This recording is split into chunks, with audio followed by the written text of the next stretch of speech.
ভারতের পশ্চিমবঙ্গে ৯ আগস্ট কলকাতার আরজিকর হাসপাতালে এক নারী চিকিৎসককে ধর্ষণ ও হত্যা ঘটনার প্রতিবাদে রাজপথে নেমে আসে চিকিৎসকসহ সর্বস্তরের শিক্ষার্থীরা।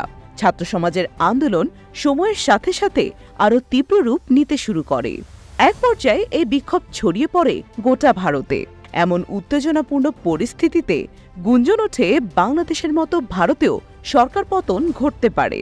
এরপর সম্প্রতি ইন্ধন শোনা যাচ্ছে যে গোপনে বাংলাদেশের মতো ভারতের সরকার পরিবর্তনের কঠিন ছক কষছে যুক্তরাষ্ট্র। রাশিয়ার সংবাদ মাধ্যম স্পুটনিক এক প্রতিবেদনে এমনটাই দাবি করেছে।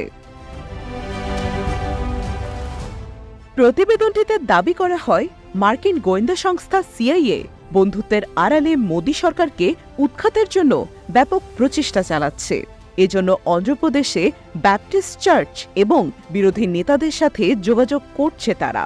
এতে আরও দাবি করা হয়, ক্ষমতাসীন বিজেপির রাজনৈতিক জোট এনডিএ ভাঙতে তৎপরতা চালাচ্ছে সিআইএ। এজন্য অন্ধ্রপ্রদেশের মুখ্যমন্ত্রী চন্দ্রবাবু নাইডুকে টার্গেট করেছে গোয়েন্দা সংস্থাটি।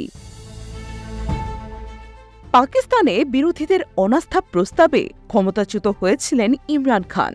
ভারতের বর্তমান মোদী সরকারও জোটের উপর প্রবল নির্ভরশীল। জোট ভাঙলে সরকার টিকিয়ে রাখতে হুমকির মুখে পড়তে পারে নরেন্দ্র মোদী। স্পুটনিকের প্রতিবেদনে দাবি করা হয়েছে, সিআইএ ভারতের বিরোধী নেতাদের সঙ্গে দেখা ও আলোচনা করেছে। দিল্লির মার্কিন কনসাল জেনারেল জেনিফার লারসন সম্প্রতি হায়দ্রাবাদে এআইএমআইএম নেতা আসাদুদ্দিন ওয়াসির সঙ্গে দেখা করেছেন।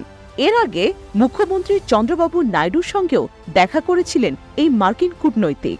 শুধু তাই নয়, তিনি তেলেঙ্গানার মুখ্যমন্ত্রী চন্দ্রশেখর রাওয়ের সঙ্গেও দেখা করেন। এসব সাক্ষাৎকে বেশ সন্দেহের চোখে দেখছে রাশিয়ার সংবাদ মাধ্যমটি। উল্লেখ্য যে গত ৫ আগস্ট ব্যাপক গণবিক্ষোভের মধ্য দিয়ে শেখ হাসিনা সরকারের পতন হয়েছে বাংলাদেশে। গত ১৫ বছরের শাসনামলে শেখ হাসিনাকে অকুণ্ঠ সমর্থন দিয়ে এসেছে মিত্রদেশ ভারত। বিপরীতে মানবাধিকার এবং ভোটাধিকার সহ নানা ইস্যুতে হাসিনার উপর অসন্তুষ্ট ছিল মার্কিন প্রশাসন। হাসিনা পদচ্যুত হওয়ার পর জোর অভিযোগ করেন, বাংলাদেশের সরকার পতনের পেছনে বিশ্বমোড়ল যুক্তরাষ্ট্র জড়িত। এবার রাজনৈতিক বিশ্লেষক মহলে কথা চলছে যে কোনো কারণে যদি ভারতের কেন্দ্রীয় সরকারের পতন ঘটে, তাতে যুক্তরাষ্ট্রের হাত থাকার সম্ভাবনা রয়েছে।